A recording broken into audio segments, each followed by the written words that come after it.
장기표 선생님 모셨습니다. 어서 오십시오. 예, 아이 불러주셔서 고맙습니다. 예.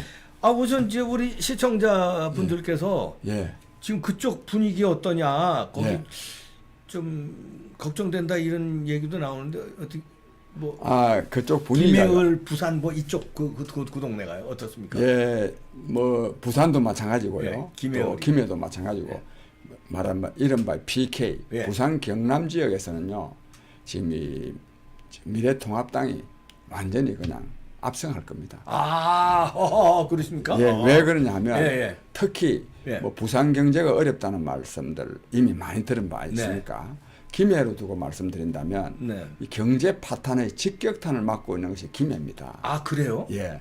다른 지역에 비해서 더 그렇죠. 왜 그렇습니까? 왜 그러냐면 김해가 지금은 곡창지대 농업 지역이 아닙니다. 완전히 공업 지역입니다. 그 공단이 있죠 거기. 그 장원공단, 록산공단, 사상공단 하청 기업들이요. 거기 있잖아요. 거기에 김해에 무려 7,700개가 넘는 공장이 들어 있습니다. 그 규모는 적죠. 그 규모는 소규모 그 가공 공장들이. 근데 이게 이제 이 큰 공장들이 말하자면 창원, 뭐 사상, 뭐 녹산 이런데 큰 공장들이 다 지금 조업을 단축하거나 뭐 심지어는 중단하는 데가 있지 않습니까? 그게 하청 기업들이 전부 다 직격탄을 맞고 있죠. 그래서 김해 경제가 굉장히 어렵습니다. 그러니까 이 정권의 경제 파탄으로 말미암아서 직격탄을 맞고 있으니 이 정권에 대한 불만이 팽배할 수밖에 없죠. 또 여기다가 특히요, 이 창원에 있는 두산중공업 아니습니까? 이 두산중공업이 말하자면 세계적인 원자력 발전소 핵심 기기를 만들어내는 세계 3대 기업 중에 하나입니다. 그렇죠. 대단한 기업입니다. 이 지금 두산중공업이 지금 조업을 지금 단축하다가 얼마 전에는 지금 휴업 상태를 지금 검토하고 있는 상황이라서 엊그저께 정부에서 지금 이 외환은행하고 이렇게 수출입은행한테 1조 원을 지금 투입하고 있습니다. 이 참 요거 자체가 잠깐 말씀드리면 탈원전 정책으로 말미암아서 그 잘 나가던 원자력 산업, 그 잘 나가던 두산중공업이 조업을 단축하다가 지금은 휴업, 말이 휴업이지 폐업합니까?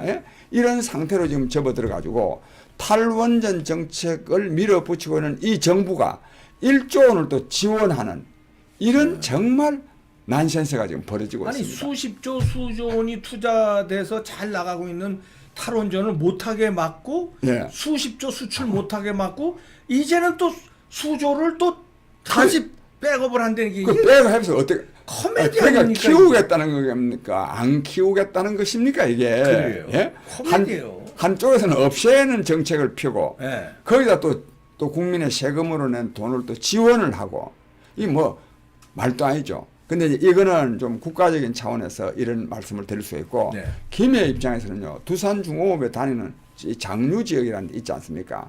이 장류동 사람들은 이 창원공단에 서 일하는 근로자가 대단히 많습니다. 출퇴근하는 그 아주 가까운가 보죠? 아주 가깝죠. 뭐 불과 뭐 20분 거리도 안 됩니다. 그러니까 출퇴근하는 그런데 두산중공업에 다니는 사람들도 해고 위협당하고 또 실제로 해고 당하고 그렇고 거기 또 하청 기업들이 많거든요. 즉 두산중공업의 조업 단축, 심지어는 휴업, 위협에 따른 피해와 또 이 걱정이 굉장히 많기 때문에 김해 지역에서는 문재인 정권에 대한 반감이 굉장히 큽니다. 또 거기에다가 또 뭐 후보로 나온 사람도 제가 뭐 길게 말씀드리지는 않겠지만 컷오프 당하고 또 뭐 공항 갑질로 또 뭐 이름을 날리고 한 사람이라서 저는 뭐 아주 김해 을 지역은 또 저 김해 갑부도요. 저 홍태용 씨란 우리 미래통합당 후보인데 아주 선전하고 있답니다. 김해는 그렇고 부산은 어떻습니까? 부산은 더 그렇습니다. 부산은 지금 더불어민주당이 굉장히 지금 약세로 있습니다. 그래서 오히려 부산 지역에서는 지금 무소속 후보가 많습니다.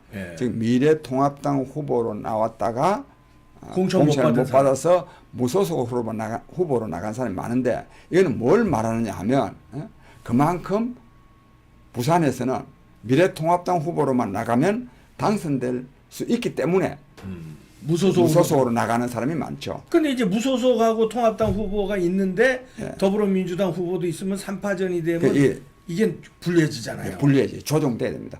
그래도 미래통합당 후보가 될 때가 있지만 네. 그러나 그건 위험한 일이죠. 아니, 그럼요. 그래서 이 사실 공천에서 배제된 분들은 정말 사퇴해야 됩니다. 그럼요. 예. 그래서 다음을 내다봐야죠. 네. 예. 그래서 뭐 한교안 대표랑 지도부도 강력하게 얘기해두면요. 아니 저 무소속으로 나가면 안 받아주겠다. 예. 당에서 다시.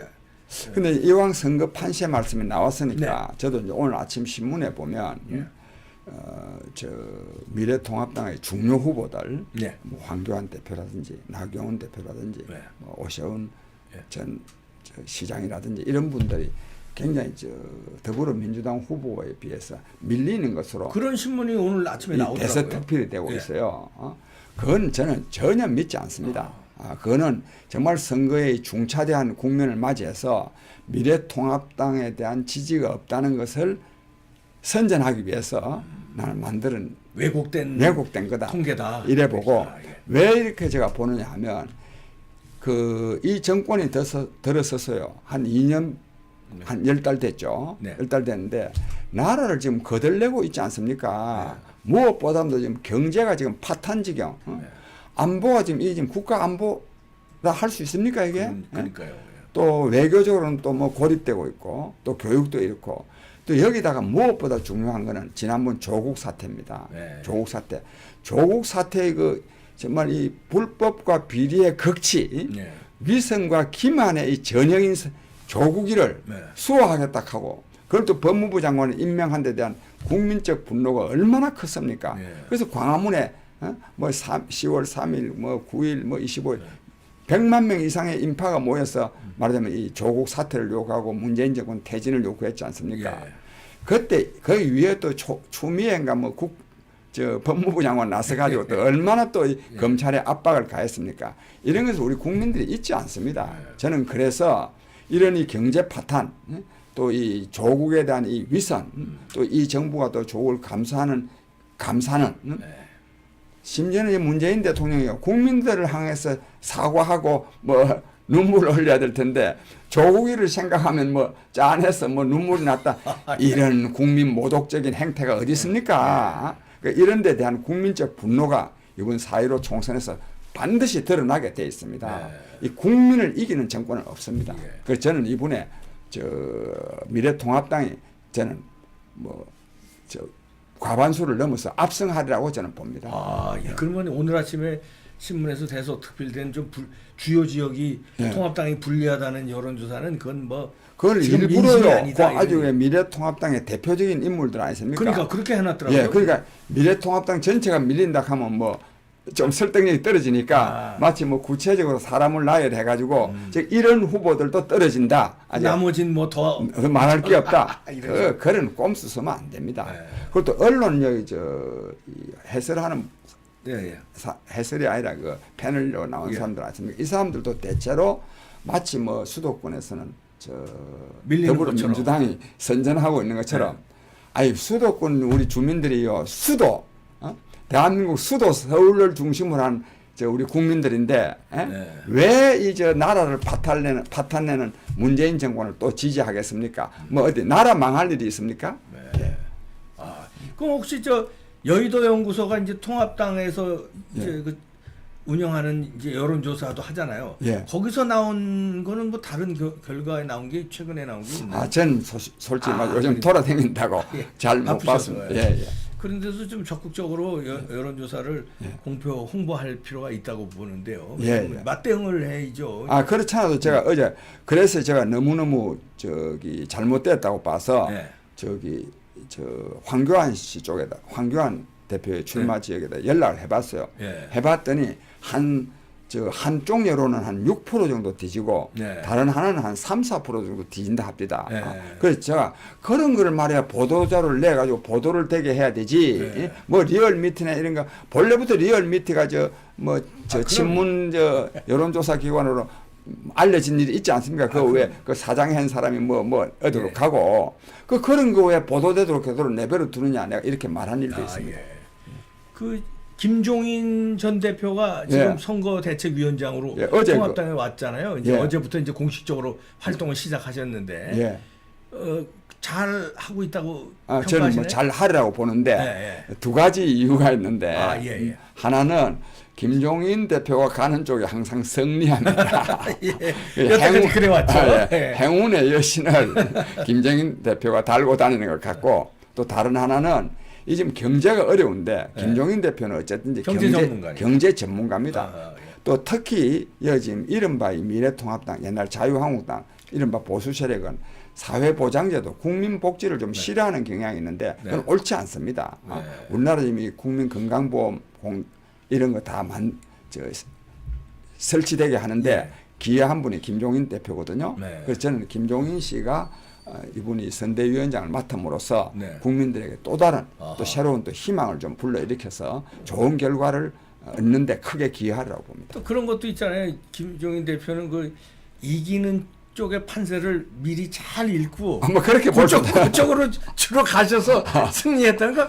이쪽 그 통합당 쪽이 이기는 그 요번에 분위기를 알고 그쪽에 또 예. 받았다고 이렇게 또 해석할 뭐 수 그렇게 해석할 수도 있겠네요. 예. 저는 뭐 그런 생각 못 해봤습니다만 저는 김종인 대표를 잘 알거든요. 그러시군요. 제가 이제 후원회 회장 좀 맡아달라 그러려 했는데 그래도 명식이 당 선대위원장 맡는 분을 어떻게 제가 또 독차지하면 안 되지 않습니까? 아니 이제 약간의 우려도 있었습니다만 김종인 대표가 이제 딱 어제서부터 행보가 국민들한테 탁탁 그 뭡니까? 짧고 간결한 메시지를 팍팍 주세요. 역시 고수구나.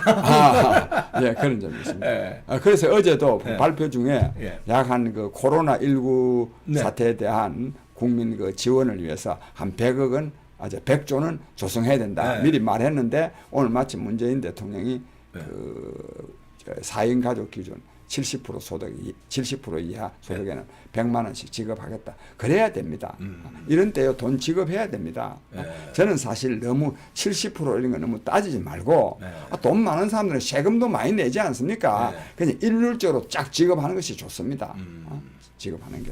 특히 여기다가 또 강조할 일은 자영업자들에 대한 지원이요. 이게 지금요 마스크만 지금 오부제를 하는 게 아니라 지금 자영업자가 신청도 오부제입니다. 맞아, 2부제입니다. 2부제. 왜? 하도 신청하는 사람이 많으니까. 그런데 내가 어제 저 신문을 보니까 신청한 건수가 뭐 한 30만 건이 굉장히 많은데 그 하루에 처리된 건수가 170건이랍니다. 170건밖에 안 돼. 30만 건 신청 중에서. 아우, 그건 너무 더. 왜 그러냐면 그 전부 다 담보 뭐 짰고 상환 능력 따지고 해서 하니까 또 그래도 직원이요 뭐 전부 다 뭐 60명이라든가. 그러니까 이 정부가 하는 게 아니 마스크 하나도요 제대로 공급 못하는 정부인데 말할 게도 뭐 있겠습니까? 10대 경제 대국 들어간 지가 오래됩니다. 근데 지금 마스크 지금 하나 살라 그러면요 1시간 이상 줄 서야 됩니다. 그것도 오부제로. 저는 화요일 날 이 해당자거든요. 아니 뭐 어떻게 화요일 날 생각하고 있기가 쉽지 않지 않습니까? 화요일 날 가도 못 산 적이 많아요. 못 삽니다. 그러니까 참 우한 코로나 말씀이 나왔으니까 이번에 이 코로나 방역은 이 문재인 정부가 자기들이 잘했다고 지금 대국민 홍보를 해요. 뭐 미국은 얼마가 창궐하고 이태리는 얼마 그만하면 잘하는 거 아니냐 이러는데 이게 결코 잘한 게 아니지 않습니까? 전혀 아니죠. 저도 사실 우리나라 의료시설이 이렇게나 잘 돼 있는 줄은 전에도 약간은 느꼈습니다. 의료시설이 잘 돼 있는 잘 돼 있죠. 전에도요 중국에서 여기 수술을 받으러 온 사람들 얼마나 많았습니까? 또 미국서도 심지어 있었습니다. 그런데 저는 이분이 코로나 사태를 통해서 우리나라 의료진의 기술이 얼마나 뛰어난지 또 의료시설이 얼마나 잘 되어 있는지 그걸 확인할 수 있어서 정말 자랑스럽게 생각합니다. 그 왜 이탈리아가 왜 굉장히 선진국인 줄 선진국인 줄 알았는데 의료시설은 빵점입니다. 근데 그게 왜 그러냐면 의료 문제에 대해서 너무 말하자면 국가주의적인 것을 너무 채택함으로써 의사들이 다 해외로 나가버리고 또 의료시설의 병상 수가요. 내가 뭐 정확한 걸 모르는데 인구 1000명당인가 우리나라는 한 5개쯤 되는데 병상이 저기 이탈리아는 1개더라고요. 그러니까 전혀 이게 대응이 안 돼 있죠. 네. 그래서 우리나라가 이 코로나 그렇다고 또 잘 대응했다고 보기도 어려워요. 네. 초기에요. 중국 다음으로 2등 아니었습니까? 계속. 아니 그때 초기에 막았으면 막았으면 이렇죠. 우리 지금 대만이나 싱가포르 거기 막아서 괜찮잖아요. 확 거기 사망자 2명이에요. 우리 예. 150 뭐 몇- 4명인가 그러는데 거긴 2명이에요. 베트남은 빵 하나도 없고. 예, 그 나라들이요. 중국과의 관계가 어휴, 얼마나 좋은데. 더 많습니다. 그러니까. 싱가포르는 사실 중국의 뭐 성 비슷하지 않습니까? 비슷하죠. 예. 또 대만도 마찬가지 아닙니까? 예. 그런데도 그냥 딱 막았기 때문에 우리는 지금 와가지고 막는다고 야단입니다. 이미 다 창궐해 놓고 다 예. 들어와 있는데요. 예, 이미 지금 이제 외국에서 들어오면 이제 2주간 격리시키겠다는 거 아닙니까? 예. 그러니까 초기에 막았으면 우리가 이렇게 안 되죠. 예. 사망자도 아마 단단히 숫자일 겁니다. 대만 것이요. 예. 그리고 심지어는 뭐 진단 키트가 뭐 우수하다 그런데 뭐 문재인 대통령이 만들었습니까? 박영우 장관이 만들었습니까? 우리 다 어로진에서 만드는 거죠. 그리고 예. 의료 보험 제도도 예. 박정희 대통령 때 기틀을 잡아서 시작돼서 예. 물론 조금씩 발전을 노태우 대통령 때 이제 전 국민에 확대하고 뭐 이렇게 쭉 했지만 예. 박정희 대통령 때부터 기틀 만들어 놓은 거예요. 예. 문재인 정부가 한 게 아닙니다. 이게. 예. 그래서 제가 또 정치를 하는 저 사람이니까 오래 하셨으니까. 제가 잠깐만 내요. 예, 예.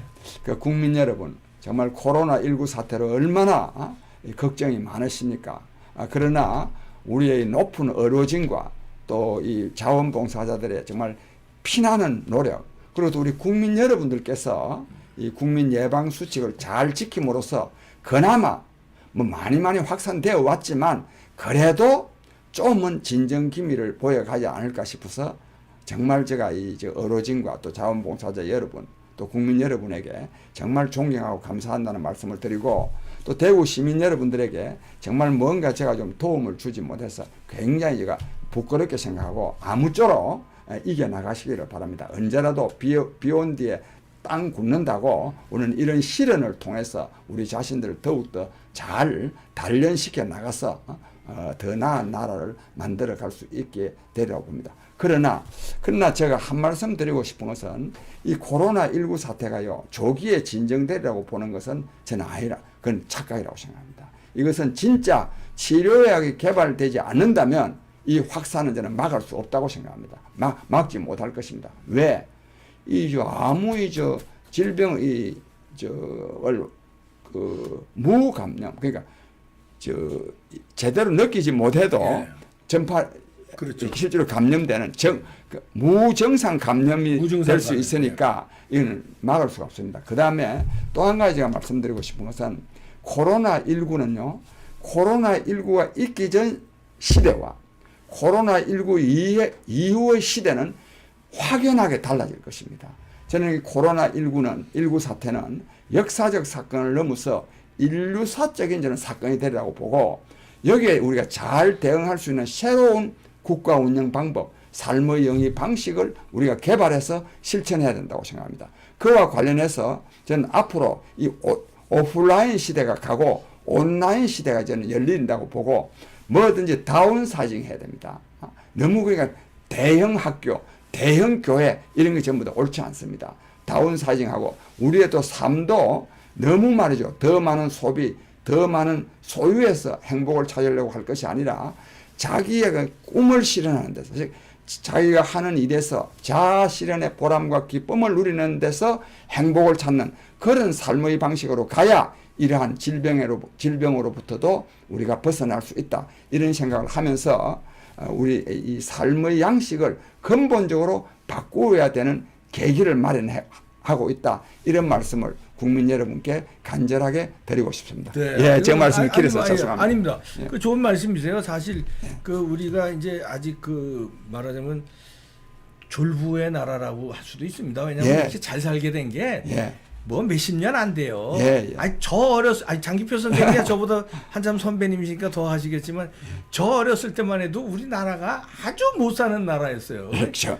말도 못하죠. 뭐. 근데 불과 몇십 년 만에 예. 잘 살게 됐으니까 이게 국가 자체가 약간 졸부근성이 있어서 그러니까 좋은 아파트를 가져야 뭐 성공한 사람, 무슨 좋은 차를 타야 성공한 사람, 뭐 재산이 많아야. 근데 그게 아니라 지금 장기표 선생님 말씀대로 내 꿈을 내가 뭐 하고 싶으면 예를 들어서 장기를 잘 두면 장기 잘 두는 걸로 내가 그럼요. 꿈을 성취하면 그게 성공한 거지. 아니 아파트가 뭐 강남에 뭐 몇 평짜리가 있으면 뭐합니까? 그건 사실요. 차 얘기가 나왔으니 그런데 아까 이태리가 나왔는데 특히 이태리가 그렇고요. 유럽 나라들은 가면요 차가 다 작습니다. 네, 그럼요. 일본만 가도요. 그 주차해놨는데 가면 차들이 다 작습니다. 우리나라만큼 이렇게 저 중형차, 대형차 타고 다니는 나라는 제가 알기로는 잘 없는 줄로 압니다. 그럼요. 아니 그리고 저 외국 같은 미국에 저는 일본하고 미국에 오래 살았는데요. 미국 같은 경우 집값이 비싼 데가 이게 공기 좋고 이런 데가 비쌉니다. 그러니까 예를 들어서 뭐 뉴욕 하면 조금 떨어진 롱아일랜드 비치 같이 해변가, 숲이 있고 해변 이런 데가 비싸요. 근데 우리는 어떻게 강남 아파트가 비싸냐고요. 아파트가 미국은 그렇게 비싸질 않아요. 그래 말입니다. 참 이런 걸 우리가 바로 잡는 계기로 삼아야 됩니다. 맞습니다. 자, 아유 여기 또 이제 뭐 많은 분들이 뭐 질문 있습니다만 선거 판세에겐 요 정도라고요. 손석희 사태가 지금 온 나라를 발칵 뒤집어놨습니다. 선생님은 요거 어떻게 생각하십니까? 저는요 사실 손석희 사태가 이분의 2탄입니다. 2탄. 1탄은 그렇죠. 왜 주차장 한 1년 전인가? 그 김웅 씨 사건에 그때 제가 이 김웅 씨하고 손석희하고 대화한 내용이 그 녹취록이 그 공개된 일이 있습니다. 그 한 10분인가? 한 20분, 20분 정도. 그 녹취록을 보고요. 정말 손석희라는 사람, 비굴한 사람임을 알았습니다. 사람은 누구나 잘못할 수 있습니다. 안 그래요? 뭐 실수도 할 수도 있고. 그 잘못하면 잘못을 인정하고 반성하고 거기에 따른 책임을 져야 됩니다. 잠깐만요. 이 길이 대구 사랑하십니다. 회원 가입해 주셔서 감사합니다. 말씀해 주시죠. 그래야 되는데 이 손석희 씨가요 김웅 씨를 만나가지고 어느 뭐 카페 간 거 아니습니까? 온갖 말을 정말 나는 수준 이하의 대화들을 하면서 그걸 무마를 시키기 위해서 그런 걸 보면서 너무너무 비굴하다. 무슨 죽을 죄를 지었다고 김웅이한테 그렇게나 비굴한 자세로 삭삭 비는 게 됩니까? 빌고 뭐 금품이라든가 그걸 막 제공한다고 그랬죠. 자리 일자리. 취직시키려고 그랬죠. 취직시키려고. 얼마나 큰 죄를 지었으면요. 또 죄를 지었으면 죄값을 받아야죠. 그래야 되는데 그걸 무마하기 위해서 그런 비굴한 자세를 보면서 다른 업종의 사람이라 하더라도 그렇게 비굴하면 안 됩니다. 인간으로서 왜 당당하게 살아야죠. 그래도 많은데 더더욱 언론인은 그렇게 하면 안 됩니다. 그리고 언론사 사장이잖아요. 언론사 사장 그때 당시에도 앵커 아닙니까? 또 그것도 또 몇 년 동안 뭐 가장 영향력 있는 언론인으로 뭐 여론조사가 나왔다는 거 아닙니까? 왜 언론인으로 그렇게 하면 안 되느냐 하면 언론은 직업상 남을 비판할 수밖에 없습니다. 이것은 품성이 남 비판하는 걸 좋아해서가 아니라 언론이요. 기능이 그렇습니다. 정부의 잘못을 비판하는데 언론의 기능이 사실 보도와 비판이거든요. 그런데 또 손석희만큼 또 남 비판 많이 한 사람이 어디 있습니까? 그런데요. 이렇게나 자기가 엄청나게 잘못을 저질렀고 그것을 무마하기 위한 비굴한 자세를 보이는 사람이 남 비판하면 설득력이 있겠습니까? 이게 딱요. 이 손석희는요. 조국이 과가 아니라 조국과 손석희는 똑같습니다. 그러네요. 똑같습니다. 그래서 근데 이게 다 이 정권하고 다 가까운 사람들입니다. 그래서 이 조주빈과 관련된 이런 구체적인 내용은 내가 생략하고 저도 또 말씀드릴 시간도 제한되어 있기 때문에 충분히 말씀하십시오. 그다음에요. 이 손석희가요. 정말 나쁜 사람이에요. 설정요 뭘 또 갖다 덜먹이느냐 하면 삼성을 또 끌어들였더라고요. 그러게요. 이는 진짜 나쁜 사람 아닙니까 이거? 증거 있습니까? 그냥 뭐 이렇게 물타기 하는 거죠. 그 물타기가 제보를 갖다 붙이면 그냥 정당화 되는 거요. 여기다 또 몇몇 그 왜 빠들이 있잖아요. 이거는 말이야 손석희가 말이지 삼성이 배후 조정하는 결국 당한 거다. 뭐 이런 식으로 하려고요. 써 하나 미끼를 던진 겁니다. 그렇죠. 정말 이는 비굴한 거를 넘어서 이 나쁜 거 아닙니까? 그러니까요. 그 다음에 또 얼마나 또요. 저희 조지빈 사건은요. 얼핏 신문에 보도되는 바에 의하면 뭐 김웅이하고 관계가 있어 그런데 저는 김웅이가 알아낸 그 왜 과천에 그 왜 차량 있잖아요. 네. 뺑소니. 네. 그 어떤 뭐 여자가 탔느니 안 탔느니 네. 가는 그 사건보다도 더 정말 중대한 사건이 말하자면 부도덕하거나 네. 또는 불법적인 사건이 없고서야 어떻게 이렇게는 지금 오늘 뭐 2천만 원 줬다면서요? 예, 그렇게 보도가 나오더라고요. 예. 그럼 2천만 원 준지 얼마를 준지 모릅니다. 그러니까. 그다음에 또 이 손석희가 문제가 되는 것은 저기 그 언제 만나서 뭐 이런 거를 분명하게 밝히지 않았습니다. 예. 안 했고 나는 이 JTBC에 좀 문제를 제기하고 싶은데 손석희 개인적인 일을요 해명을 누가 했느냐? JTBC가 했습니다. 그러니까 그러면 안 되죠 이게. 안 그래요? 예. 그 JTBC가 그다음 또 JTBC 그 직원들한테 이런 사람이 사장하는데 암만 밥 먹고 살기 힘들지만 그런 데서 일하면 되겠습니까? 안 그렇죠. 그래요? 뭔가 성명을 쫓아내야죠. 발표해야지. 쫓아내야 됩니다. 쫓아내야지. 예, 쫓아내야 됩니다. 그 다음에 또 이 손석희가요, 이 지금 JTBC가 물론 독립법인이지만은, 예. 독립회사지만은, 삼성으로부터 비롯된 회사 아니겠습니까? 예. 또 많은 지원을 받았지 않았겠습니까? 예. 또 광고도 많이 안 받습니까? 근데 이게 뭐 재벌이 동네 북입니까? 섬 배은망덕 한자 아닙니까, 이게? 예?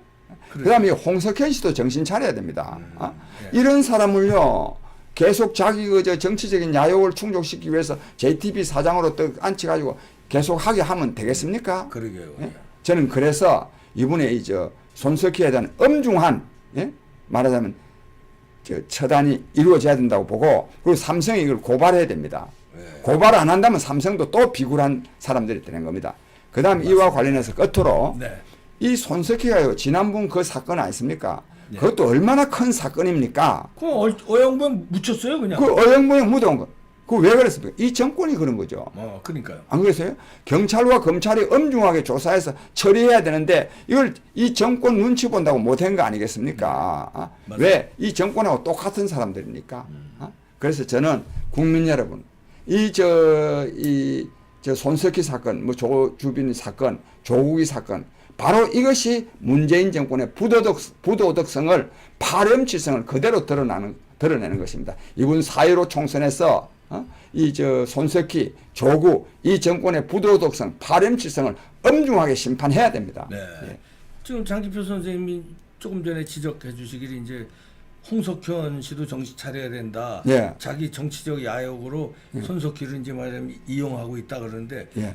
홍석현의 정치적 야욕은 뭡니까? 내각제를 통해서 자기가 뭐 힘 좀 잡으려고 그러는 겁니까? 한때는 뭐 대통령 하려고 그랬죠. 그러니까요, 예. 전에 대통령 출마하려고 그랬지 않습니까? 출마하려고 그랬죠, 예. 나는 사실 홍석현 씨 잘은 뭐 전에 한번 보자고 연락 왔던데 내가 안 봤는데 네. 왜? 내가 그 홍석현 씨 같은 사람 보면 그 사람이 우리 장기표 선생님 잘 되는데 도와주겠습니다 할 사람입니까? 아니죠.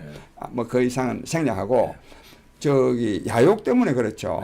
그래가지고 뭐 진보 뭐 보수 막내 해가지고 뭐 금강산에도 어디 뭐 중국 여행도 하고 뭐 이래 샀거든요. 금강산이 아니지. 이제 백두산도 가고 이래 샀던데 내가 그런 것을 보면서 정말 정신 차리라고 말해주고 싶습니다. 그 내각제를 막 그 홍석현 씨가 뒤에서 조정한다 이런 뭐 지금은 또 나왔는데. 대통령 되기는 틀렸으니까 아마 그러는지도 모르겠는데 저는 그건 잘 모르겠습니다. 뭐 그런 얘기들이 나오더라고요. 그러니까 여야를 막론하고 그 팔이 또 엄청 넓은가 봐요, 홍석현 씨가. 언론사 사장에다가요 돈도 많겠다. 어지간하면 부르면 또 안 가겠습니까? 그러니까. 이거 통합당도 22명인가가 내각제 찬성하고 이래가지고 비판을 많이 받았습니다. 지금은 이 와중에 그러면 안 될. 그러면 안 되죠. 지금은 그럴 때가 아니죠. 그런 거 하고 있을 때가 어디 있습니까? 문재인 정부가 이렇게 온 나라를 거덜내고 있고 국민이 도탄에 빠지고 있는데 지금 무슨 자기들 정치적 야욕으로 내각제 개헌이니 뭐 완전 지금 그럴 테입니까? 이슈를 그런 대로 옮기면 안 됩니다. 예. 우선 심판하고 심판해야죠. 나라를 바로 잡고 예. 뭐 해든지 해야죠. 예, 그죠? 그렇습니다. 예. 그런 얘기는 꺼내지도 말아야 되는데 여기 정신없는 그 또 이제 통합당 소속이시지만 예. 22명인가 그 김무성 씨 등등 해가지고 예, 통합당 여러 측면에서 정신 차려야 됩니다. 문재인 정권이 저렇게나 국정 파탄을 내는 데 대해서 말하면 지난날 자유한국당 지금 미래통합당도 상당한 책임을 느껴야죠. 강한 야당이 있어야 정부가 정신을 차립니다. 그 손석희 사태는 그럼 지난번에는 아야 뭐야 묻혔는데 이번 거는 그렇게 묻히기가 쉽지 않죠. 근데 이 정부는 되도록이면 그냥 넘기려 그러겠죠. 그러겠죠. 오히려 이거를 뭐 박사방 방이니 뭐 이걸로 가지고 계속 물고 물고 늘어지면서 손석희를 묻으려 그러는데 묻으면 안 됩니다. 그래서 우리 국민들도 정신 차려야 됩니다. 왜냐하면 손석희를 왜 JTBC 사장으로 계속 앉혀놓고 있겠습니까? 저 JTBC 시청자가 많아서 그런 거 아니겠습니까? 우리 JTBC 시청자 여러분, 정말 저 장기표가 좀 건방진 말씀입니다. 모르겠습니다만 그런 사장을 한 밑에 있는 그런 사람들이 만드는 그 방송 내용이 어떻게 좋을 수가 있겠습니까? 어쨌든지 이 손석희 씨의 이 부도덕성을 말하자면 엄중하게 이 비난하는 뜻에서라도 정말 그런 방송 시청을 안 해야 된다고 저는 생각합니다. 그렇죠. 그럴 권리들도 있잖아요, 국민들이. 그럼요. 시청 거부 운동할 수도 있는 거 아닙니까? 거부 운동도 할 수 있고 결국은 국민이요 왕입니다. 국민이 시청 안 하면 금방 떨려져 나가죠. 그것도 사설 방송인데 뭐 이제 KBS, MBC야 뭐 국가 지원금이 가고 이러지만 JTBC 그 사설 방송인데 광고 시청률 떨어지면 광고 안 붙거든요. 그러면 뭐 적자 나오고. 그 나라 정치의 주인인 것이 꼭 선거에서 투표권을 통해서만 주권을 행사하는 것이 아닙니다. 이 민주주의 정치는 여론 정치입니다. 일상적으로 여론이 국정 운영에 굉장한 영향을 미칩니다. 언론에도 영향을 미칩니다. 그렇죠. 국가기관, 뭐 언론기관보다 더 중요한 나라의 주인은 국민입니다. 국민이 이런 것을 정말 예의, 주시, 판단해서 행동해야 됩니다. 그래야 달라질 수 있습니다.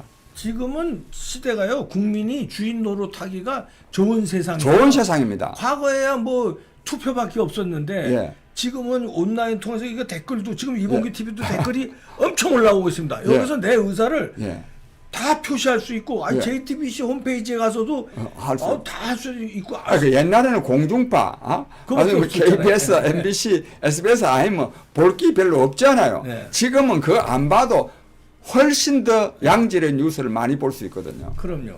그 주권 행사를 이렇게 댓글이나 뭐 구독이라든가 좋아요 이런 표현 방법이 지금 많아요. 청와대 홈피에서도 대통령 탄핵에 140 몇만 명이 그냥 삽시간에 며칠 만에 다 모이잖아요. 이게 행동으로 보여줄 수 있을까? 이 SNS, 그래서 아까 제가 코로나19를 말씀드렸지 않습니까? 이 코로나19는요, 이 사회 구조를 근본적으로 바꿉니다. 앞으로는요, 학교도요, 대형 학교가 있을 필요가 없습니다. 왜? 온라인으로 다 되니까. 제가 그렇잖아도 이 코로나19 때문에 개학이 연기되어 있지 않습니까? 이게요, 코로나19가 이 치료약이 개발되기 전에는 중단된다는 보장이 없습니다. 저는 연말까지 갈 수 있다고 생각합니다. 그럼 연말까지 연기가 아니라 계약 안 할 겁니까? 어떻게 하냐? 온라인 시스템화 해야 됩니다. 아니면 EBS 교육방송국만이 아니라 KBS 공중파 방송국, 심지어는 이 종편에서까지도 그 교육방송의 프로그램을 따가지고 저는 이 온라인으로 학생들의 교육을 받도록 해야 됩니다. 그 다음에 또 하나, 그러나 이제 문제는 있습니다. 공부는 그렇게 할 수 있는데 학부모들이 이제 죽을 지경이요. 그러니까 애들이 학교를 가야 되는데 좀 밥도 안 차려줘도 되고 그래요. 중고등학생 괜찮지만 초등학교 저학년들은요 부모가 없이 하루 종일 애를 어떻게 집에다 맡겨 놓을 수 있습니까? 이런 문제가 있는데 이런 새로운 시대가 오고 있습니다. 이 시대에 맞는 새로운 삶의 방식을 우리가 개척해야 됩니다. 근데 장기표 선생님은 연세가 있으신데도 굉장히 뭐랄까 이 젊은 사고 방식을 가졌다고 해요. 가치관이 굉장히 앞서 나가시네요. 그래서 제가 신문명을 주장하지 않습니까? 그러니까요. 예. 연세는 사실은 좀 많죠. 구시대인데 예. 그 교육도 그렇게 과감하게 예. 새로 그래서 이제 그 온라인 교육 말씀하셨으니까 예. 그 사이버 대학이 있지 않습니까? 예. 그게요. 예. 굉장히 보편화될 것 같아요. 보편화됩니다. 그러니까요. 그럼 예, 네. 그것도요. 예, 저는 정말 택배하는 분들한테 미안한데 네. 앞으로 더러운 시대가 열립니다. 예. 그래서 이제는 대면 접촉이요. 뭐 코로나 때문에 할 수 없어서 저 마스크 쓰고 거리 두기를 하는 게 아니라 네. 근본적으로 시대 자체가 대면 접촉을 많이 필요로 하지 않습니다. 네. 이거는 꼭 어떻게 보면 지난 시대의 가치관 사고방식으로 보면 바람직스럽지 않죠. 네. 공동체를 해야 되는데 그래서 제가 자아실현을 주장하는 겁니다. 야. 사르트르라는 사람이 있지 않습니까? 네. 실존주의 철학의 대가. 네. 사르트르가 뭐라고 말했냐면 타인은 지옥이다 그랬습니다. 타인은 즉 타인과 자꾸 뭐 비교하고 근데 우리 시대는 전부 다 유행 따라가거든요. 네. 타인 따라가거든요. 맨날 옆집 뭐 네. 다른 사람들 비교하고 그래 하면 안 됩니다. 배 아프고 그럼요. 부러워. 우리가요. 저 우리 이 박사님 네. 지금 우리나라 국민소득이 3만 달러 아닙니까? 넘었죠. 예. 예, 3만 달러인데 국민소득이 3만 달러일 때는 행복할 수 있어야 됩니다. 모든 국민이. 그렇죠. 내가 집권을 하면요. 국민소득 더 늘리지 않고도 모든 사람이 행복하게 할 수 있는 국가 운영 방안, 삶의 영위 방식을 제시해서 이걸 실현합니다. 네. 그런데 국민소득이 3만 달러일 때 만약 국민이 행복하지 못하다면 국민소득이 5만 달러, 네. 10만 달러가 되면 행복하겠냐? 행복하지 않습니다. 더 불행해집니다. 그런데도 좀 정치하는 사람들은 맨날 경제성장, 뭐 국민소득 정대, 경제성장 더 된다고 해서 더 행복하지 않습니다. 국가 운영 방법을 근본적으로 바뀌어야 됩니다. 삶의 영위 방식, 즉 세계관과 가치관을 새롭게 해야 됩니다. 그래서 제가 쓴 그 책에 네. 장기표의 행복론이라는 것도 있습니다. 예. 정말 이런 시대, 우리가요 무엇이 부족해서 불행한 시대가 아닙니다. 이제는 너무 많아서 거기에 잘 대처하지 못함으로써 불행한 시대입니다. 살만 다이어트 할 게 아니라 이 모든 걸 다이어트 해야 돼요. 모든 걸 다운사이징, 다운사이즈. 다운사이징 해야 됩니다. 네. 교회 같은 거 있잖아요. 대형 교회들 이거 다 예수의 뜻 할머니 이 말은 생략하고 어쨌든지 우리 삶도 다운사이징 해야 됩니다. 여러 측면에서. 네, 맞습니다. 예. 아니 지금 맥을 같이 하는데 세계 정신 지도자 50인 안에 들어간 한국 분이 계세요. 예. 그 단학 있죠. 그 예, 예. 단전호흡. 그럼요. 그다음에 뇌교육 창시자 예, 예. 이승원 총장님이라고 예, 계신데 있죠. 예. 그분이 주장하시는 게 지금 장기표 선생님하고 예. 맥이 같습니다. 그럼요. 예. 그 어떻게 보면 이 코로나19가 예. 어떤 우리 문명에 예. 큰 반향을 예. 불러줬다. 예. 어떻게 보면 지금 공포를 안겨줬지만 예. 고마운 거다 이렇게 예. 주장을 하시더라고요. 제가 그렇게 생각합니다. 이게요, 사실은 이런 그 불행한 있음으로 사태를 인해서, 예. 재앙을 겪지 아니하고 네. 우리가 합리적으로 그런 사회로 나아가야 되거든요. 네. 제가 그래서 그걸 나아가게 하기 위해서 제가 신문명 국가 비전 이런 책을 썼습니다. 근데 이 코로나19 사태는 이걸 강요하고 있는 겁니다. 그렇죠. 강제적으로. 강제당하고 있는 거지. 그리고 한번 강제적으로 생각을 다시 하게끔 지금 말씀하신 그 대로 생각을 다시 해야 됩니다. 다운사이징 해야 된다는 생각을 이 사태가 안 겪었으면 예. 피부에 안 와닿았을 거예요. 예. 근데 또 그냥 그래서 피부에 안 와닿죠. 안 하죠. 계속 그냥 그래요. 더 많이 소비하려 그러고 그냥 그렇죠. 예를 들자면 뭐 버킷리스트라고 있지 않습니까? 네, 버킷리스트. 해외 글로벌 말하면 지구 촌화. 어떤 사람들은요 해외 여행을요 직업적으로 다닙니다. 돈 좀 있는 사람들은 예. 그렇게나 많이 봐야 됩니까? 그렇지 않습니다. 또 돈을 또 뭐 굉장히 또 별장을 꼭 지어야 되는 거 짓는 사람들 있지 않습니까? 예. 이 다 옳지 않습니다.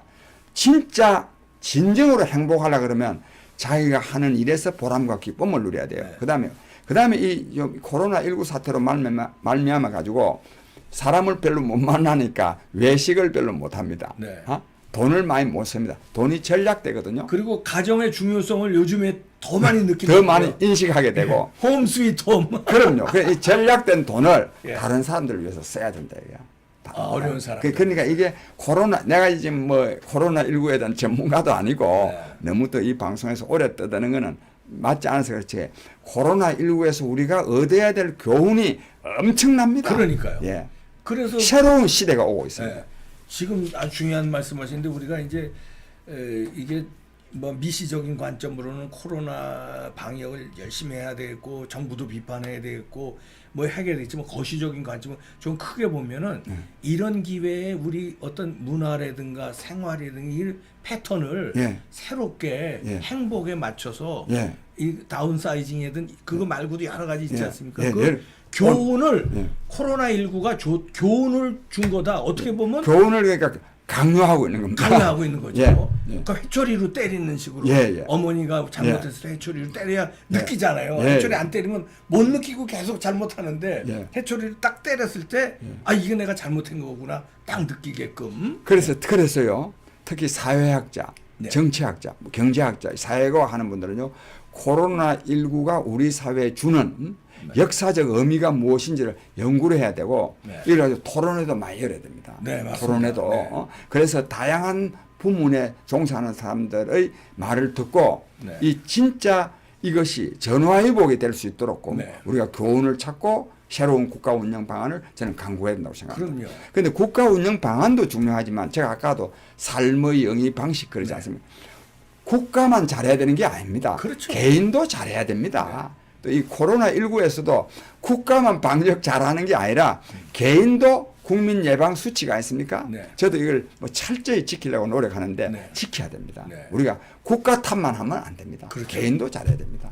그런 의미에서 참 2020년에 고통을 받고 있지만 아주 값진 예. 그 교훈을 주는 예, 인류사적인 교훈이다. 전환점이 될 예. 수도 있을 것 같아요. 예. 예. 저는 이거는 그래서 아까도 말씀드렸지만 역사적 사건이 아니라 예. 인류사적인 사건이 될 겁니다. 예. 즉 코로나19 이전과 이후는 판이한 세상이 될 것입니다. 예. 그 특히 이제 뭐 선진국의 사람들도 그렇지만 우리는 특히 졸부기 때문에 예. 더 그렇습니다. 그 가치, 예. 가치가 뭔지 모르고 잘못된 가치관으로 그냥 돈 많으면 행복한 줄 알고 예. 뭘 가져야 행복한 줄 알고 예. 뭐 사람을 많이 모아야 행복한 줄 또 알고 지위가 높아야 행복한 줄 알고 그게 예? 아니라는 예. 걸 코로나19 아니 예.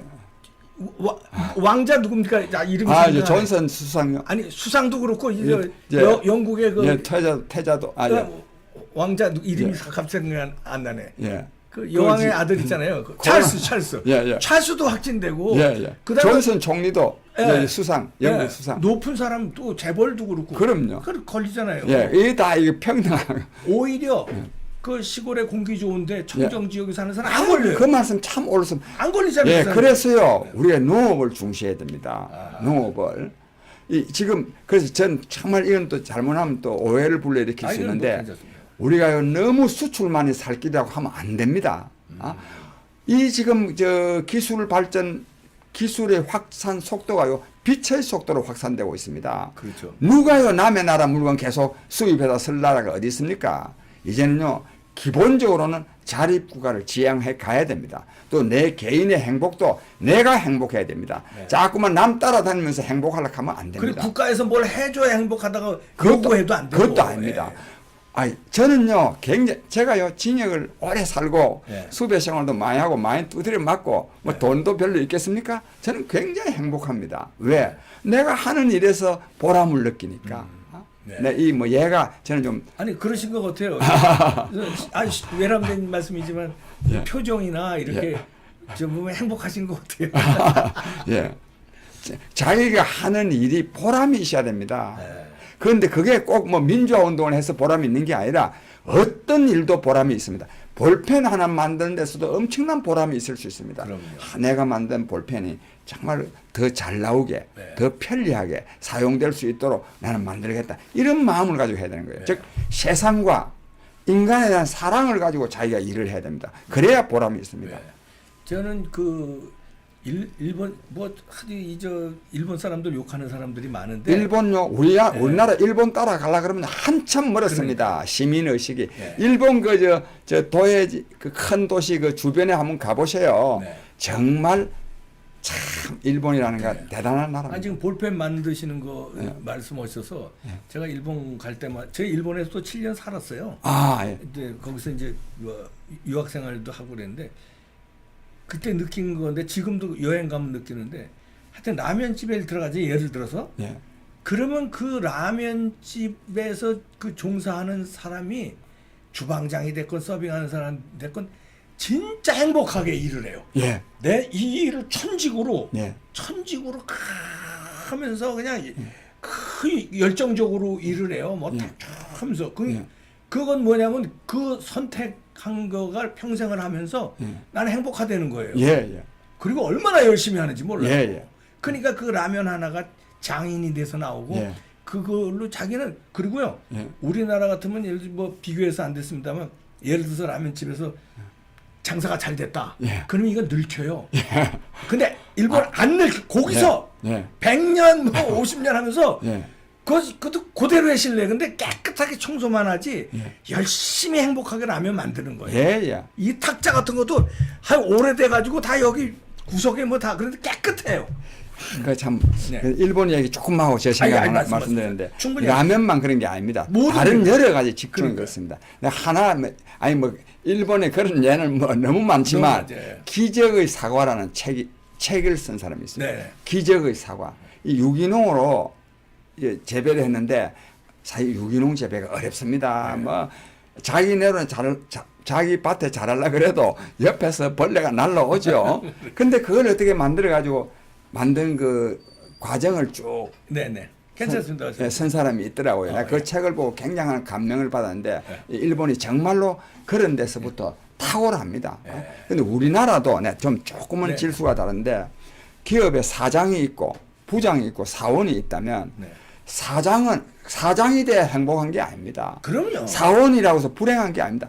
사장이 사장의 역할을 잘하면 행복하고 사장이 사장 역할을 잘 못하면 불행한 거고 사원도 사원 역할을 잘하면 행복한 거고 사원 역할을 잘못하면 불행한 것이지 어떤 지위에 높낮이 월급의 다과에 의해서 행복이 결정되는 것이 진실로 아닙니다. 그럼요. 예. 그리고 또 미국에서 느꼈을 때는 예. 그 아주 거기는 못 사는 사람들은 엄청 못 살잖아요. 예. 뭐 인종 얘기해서 뭐 합니다만 히스패닉이 됐든 뭐 흑인들이 됐든 뭐 아시아인들이 됐든 뭐 거기서 이제 허드렛 일을 하면서도 일주일 주급을 받잖아요. 예. 주급 받은 거를 예. 우리는 좀 미쳤다고 그래요. 예. 주말에 예. 노느라고 행복하게 다 써요. 예. 그리고 또 일주일 열심히 일하고. 그래서 예. 저는 그때 예. 야 이놈들 이러니까 맨날 못 살지. 그런데 지금 생각해보면 예. 그 사람들이 행복한 거예요. 그럼요. 일주일에 행복해서 저축하면 뭐해. 예. 근데 오늘 행복하게 산다는데. 예. 우리나라는요, 이 옛날에 저축이 미덕이라는 말도 있었고, 네. 또 소비가 미덕이라는 말도 있는데, 뭐 그것 자체를 제가 길게 논박할 리는 없지만, 우리나라는 지금은요, 손자 먹을 것까지 재산을 축적하려고 그러거든요. 그러니까요. 왜 자기 손자가 그렇게나 못난 사람들입니까? 우리 손자가요, 지 먹을 것을 못 벌 것 같아요? 또 세상에 또 할아버지 내가 손자한테 물려주지 않으면 손자가 먹고 살기가 힘든 그런 세상이 계속 될 것 같습니까? 그렇죠. 그래서 우리 국민들이요, 여러 가지 그 전통적이라는 말은 어폐가 있고, 지난날의 고정관념에서부터 벗어나야 됩니다. 맞습니다. 예. 네. 오늘은 그 정치 얘기 또 코로나 얘기 손석희 얘기도 하면서 후반부에 선생님하고 그 좀 인생의 그 행복 그다음에 철학. 다운사이징 이 철학 얘기하니까 예. 너무 재밌고 흥분이 되네요. 아유. 저도 그렇습니다. 네. 저도 우리 이 박사님한테 말씀 나누니까 아주 궁합이 맞습니다. 다음에 또 시간 모셔서 이런 얘기 또 이런 얘기 자꾸 우리가 해야 됩니다. 공론화해서 그렇게 오늘 또 불러주셔서 의미 고맙습니다. 있는 시간이었습니다. 장기표 선생님이었습니다. 고맙습니다. 감사합니다.